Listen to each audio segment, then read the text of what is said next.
Hey y'all, Grandma Rose here. I am trying something. This is an experiment. I'm combining a couple of recipes. Actually, what I'm doing right this minute is chopping up some apples.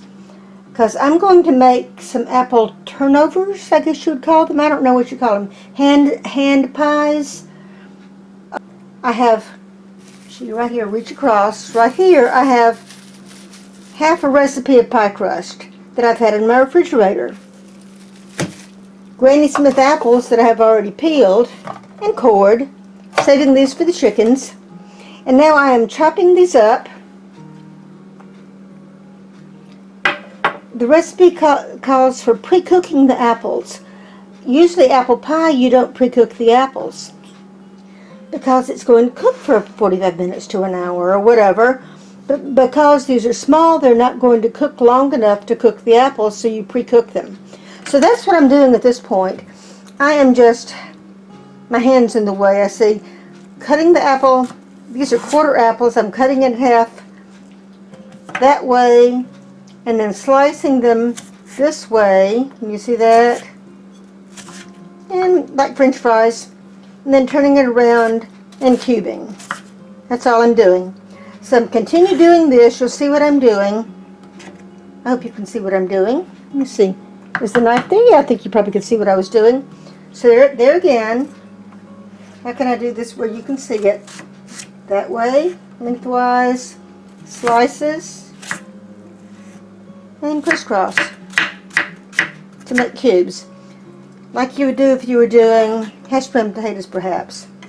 Maybe. I don't know. I do mine a little bit different, but anyway. So that's all I'm doing at this point. So I will continue chopping the apples, and then I'll bring you back when I get ready to do something else. How's that? The next step on this was to cook the apples with 1/3 cup of sugar, a half teaspoon of cinnamon, and a pinch of salt until the apples were tender. It did not say anything about adding any butter or any kind of fat at all. So I'm going to do what the recipe said. I don't have the heat turned on yet, so let me turn on my heat.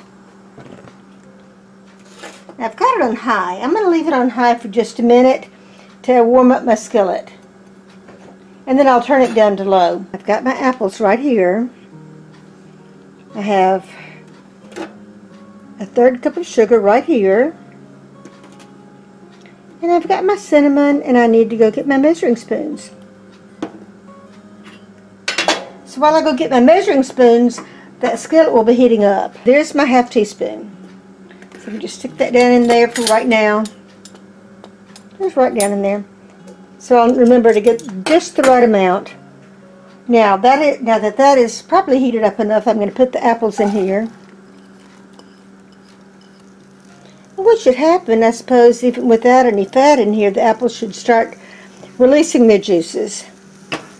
Now let me turn the heat down to low.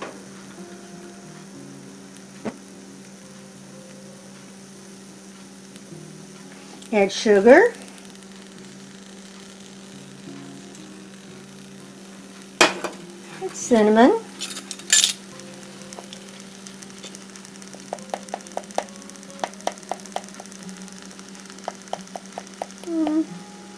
Okay, there you go. Half teaspoon of cinnamon.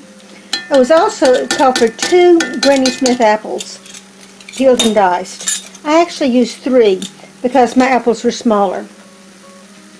I got them in a bag, and you know how frequently when you get them in a bag you don't get the great big apples. So I used 3 small apples instead of 2 regular sized Granny Smith. Pour a little bit of that into my hand and just get a pinch, and that's it. Put that back. Salt.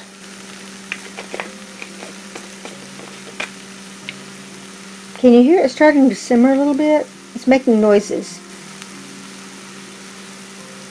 Probably what you can hear is the hum of my refrigerator. You move this stuff out of the way. Let that cook for a minute, and it said to stir occasionally. Did not say you had to stir it constantly, but just every now and then.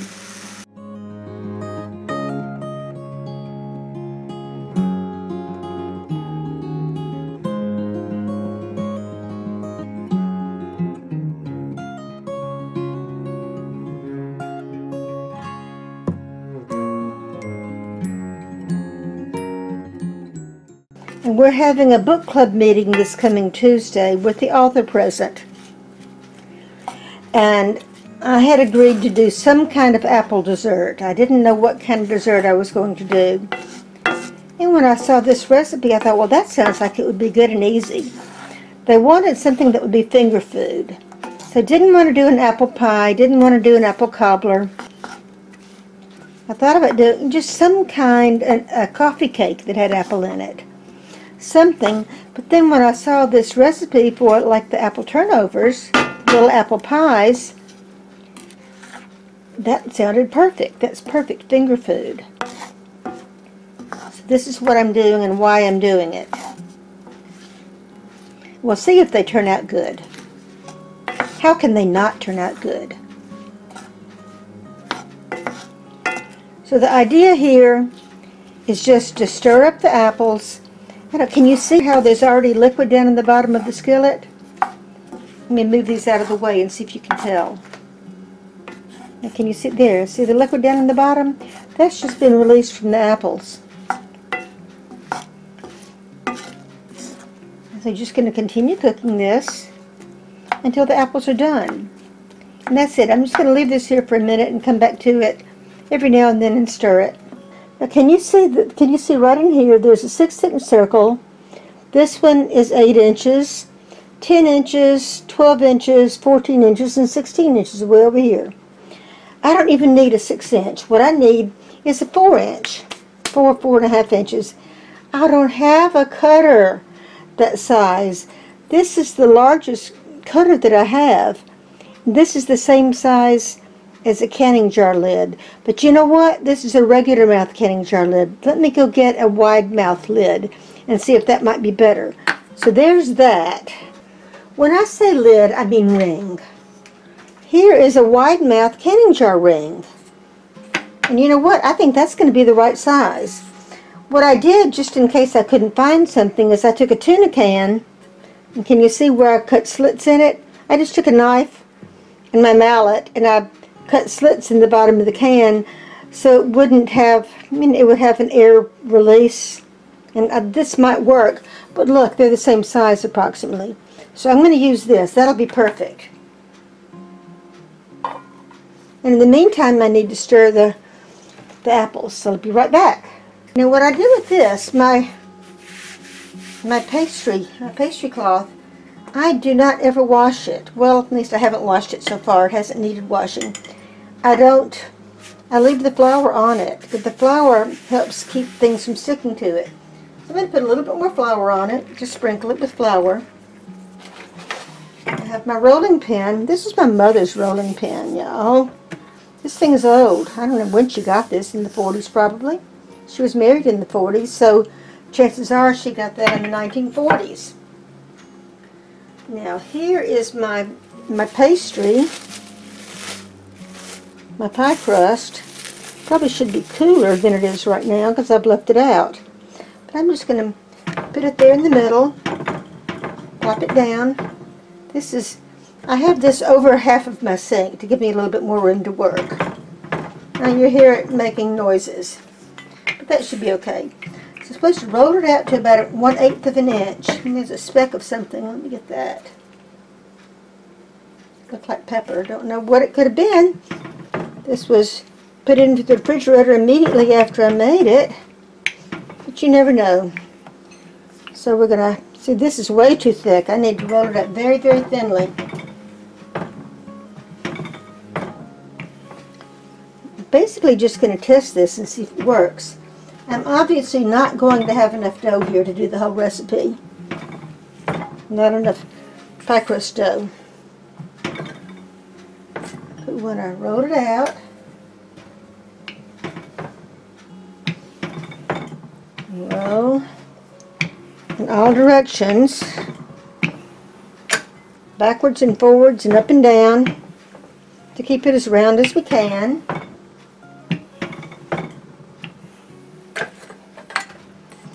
That looks like that should be about right. I'll move that rolling pin out of the way. And I'm going to put a little bit more flour down here on the edge of this, right there in the corner. Can you see where I put the flour down there in the corner? Right there. what I'm going to do with that is I'm just going to use this to flour my cutter. Just put it right over there. And then starting at the edge, I'm just going to make circles. There's 1, 2. Get that crust out of the way, I'll be able to reuse that.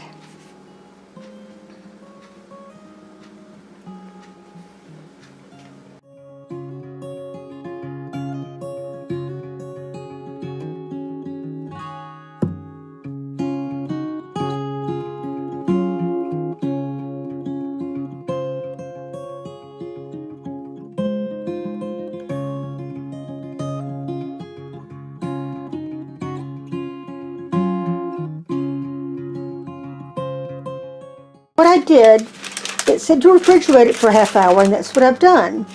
But it also said to cook it on parchment paper. So what I did is I got parchment paper and I put the pies, or at least the dough, on the parchment paper first. It was easier for me to layer them in the pan and not take up too much room in my refrigerator. So that's what I did. So here's the rounds of dough. Now I've moved my pastry cloth out of the way. I do have a few more to cut out again. But in the meantime, I'm going to go ahead and assemble the little pies that I already have. And again, it says after you have assembled these, they need to be refrigerated for another half hour. So there'll be another step to this. But in the meantime, I've got my little rounds of dough. It says to use 1 to 2 tablespoons of the chopped up the apple mixture in each one. Well, I have my little pastry, my little cookie scoop here, and each of these scoops is a tablespoon. So I'm just going to use a tablespoon or a little bit more and put it in there. That seems like a lot, doesn't it? Maybe these little rounds are smaller than they should be. I might need to use less than this on this, which I think I will. That's a little bit more than a tablespoon, and that's not going to cover. So let me take this off of here like that. So we'll use that much. Now, so the next thing is to seal the edges with some water. I just dip my finger in some water and around the edges here, and then just flip it over and press it to seal. Now the water is going to make it stick together. And to make a decorative edge using the tines of a fork, so I've got my fork. I'm making my decorative edges. There we go. So that's one little pie. Now it does not say to cut slits in it, and I know you have to. So I'm assuming that's going to happen after it's been refrigerated. So let's do another one. So I'm not going to put a full tablespoon on here. A little less. Let's just see how much. That much? That's about right. Then again, put some water around the edge. Seal it. Bring this over.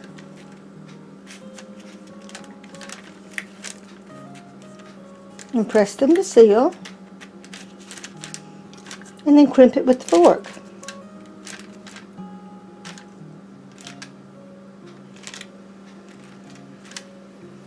This way. So I'm going to continue doing that until all of them are done. I wanted to show you that I had used every single bit of the dough. This little one right here was made with just a little ball of dough that was left over, and it's a lot thinner than the other ones and it's not quite as big, but I'm still going to go ahead and make them. So these will be the last 3, and that's going to give me a total of 17 of these little pies. So I think I can just make one more recipe, and hopefully I'll have enough to do for the event this coming Tuesday. I can freeze these, I'm hoping. And then, you know what? I think I may have just a little bit of apple left. Just enough to snack on, perhaps. A little bit of sweet snack. And see how this almost caramelized when I cooked it.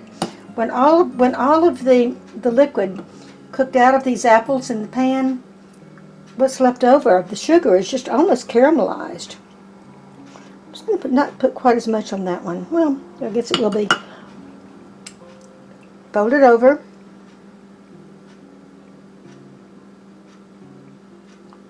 Very gentle with that one, because that one's kind of, that dough is very, very thin.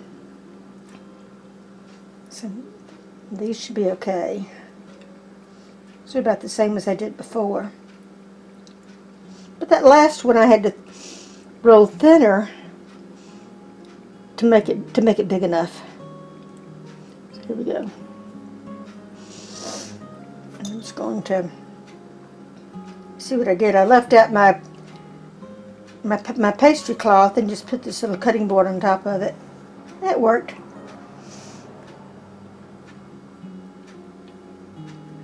You do what you have to do to make it work. And this worked for me.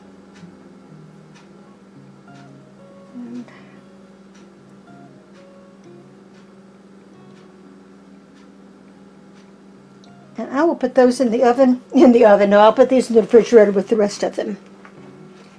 And I will be back. Okay, y'all, let's get these done.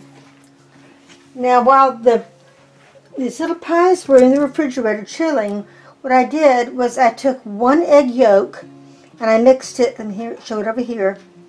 I mixed it with 2 tablespoons of water and a pinch of salt. And that was it. Now this, I found this at the thrift store. I have ruined so many pastry brushes. What the instructions say to do is to brush the tops of these with this egg yolk mixture. So we're just going to do that. That'll probably make them brown nicely. And you see, I have used the same parchment paper that I had them on in the refrigerator to put on my pan. I have a couple of small pieces. Okay. Just continue doing this, and we'll be back with you when I'm done.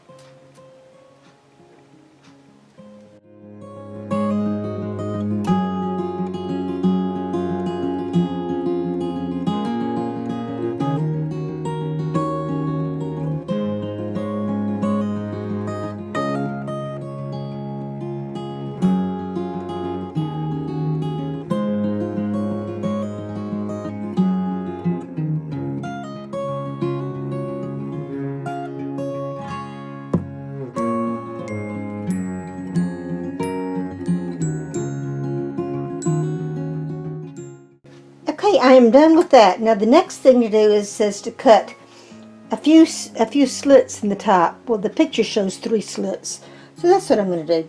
Using a paring knife, I'm just going to cut 3 slits in the top of each one, just like that.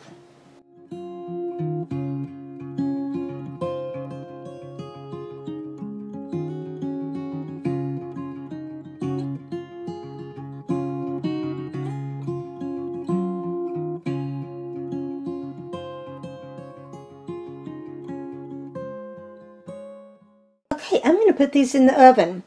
I have preheated the oven to 375. So let me turn the camera around.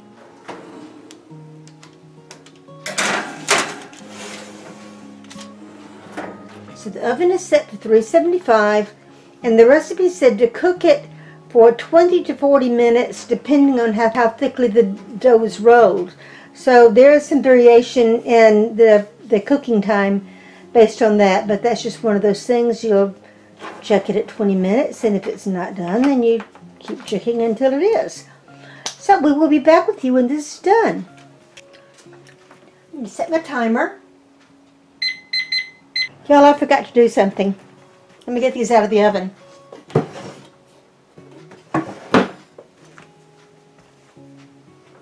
You know, that happens. And they've only been in here, not even a minute. So they put these back over here and show you what I forgot to do. Okay, what I forgot to do was sprinkle them with sugar. Now this right here, it does not have a label on it. You see that? This is Wilton's. I got this in Walmart in the Wilton's section, in the baking section. So all I'm going to do is now, I think what I'm going to do, since it has been a little bit, I think I'm going to put a little bit more of the of the egg on each one of them.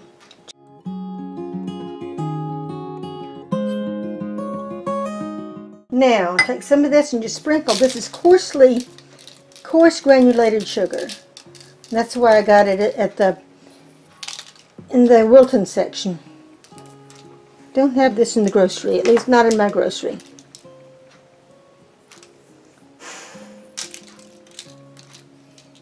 I looked on Amazon, and when I saw it was a Wilton product, well, I'll just go to Walmart.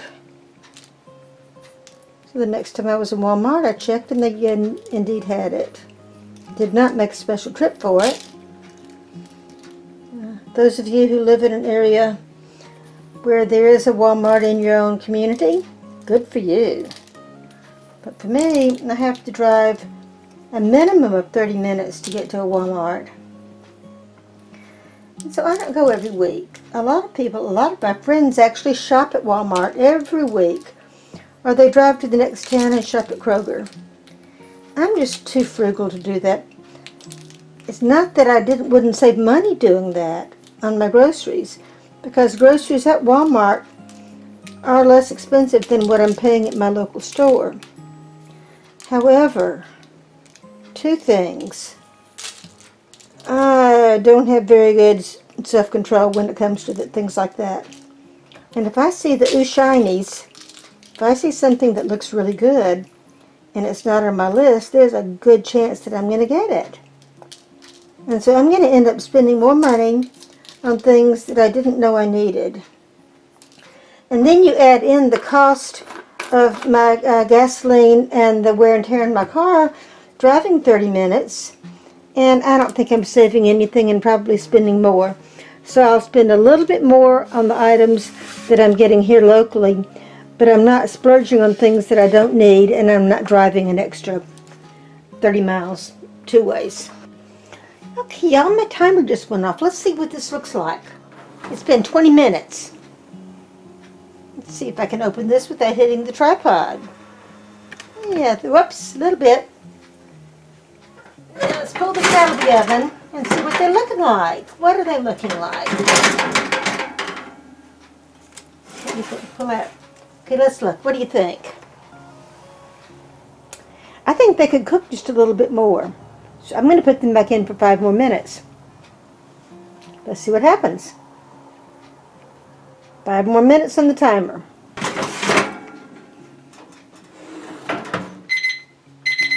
Timer's going off again. So this is that 5 minutes later. And they're looking better. Look at this. They're getting there. They're starting to get brown on the top. See that? Look at that. They're starting to get brown on the top. I think I'm going to take them out at this point. So this was 25 minutes. I'm just going to put them up here on the oven, on the top, up stove top. Turn off the oven. Don't want to forget that. And let those cool, and they sure do look good. Look at this. Let me move the tripod so you can see. Don't those look good? A little bit warm. A little bit too warm at this point. If I turn on the overhead light, maybe the light will be better. There, I think that's better. Yeah, that looks better. Okay, so they have been in the oven for 25 minutes at 375 degrees. Now, a couple of them kind of cracked open, but that's okay. Maybe those will be the ones, one of these will be the ones that we test. The other ones I'm going to put in a, after they cool, I'm going to put them in a plastic bag, a freezer bag, and put them in the freezer and save them for next week for the event that we're doing. That is, if they're as good as I'm hoping they're going to be. And I know they are. So there you are. I will, as soon as these are cool enough to taste, I will cut into one of these and we'll see what they taste like. See you in a bit. Okay, y'all, let's try this. This is cool just a little bit. I think it's probably cool enough to test. And first of all, the first thing I want to show you. Do you see this gorgeous plate? Look at that. Little dessert plate. I got it at the thrift store. It's Limoges China, y'all. Anyway, thrift store find. You never know what you're going to find. So here we go. Let's break this open. See what it looks like. Okay, now see this. The apple well, I would say dehydrated. It's not the word. It dried. It's not as juicy as I would like it to be. But let's see what it tastes like.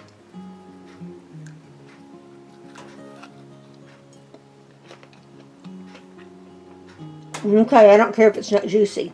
It's really, really good. Okay, these are going to be really good for that event. Book club next Tuesday. This is what the ladies are going to get. Bye, y'all. See you next time. Yum.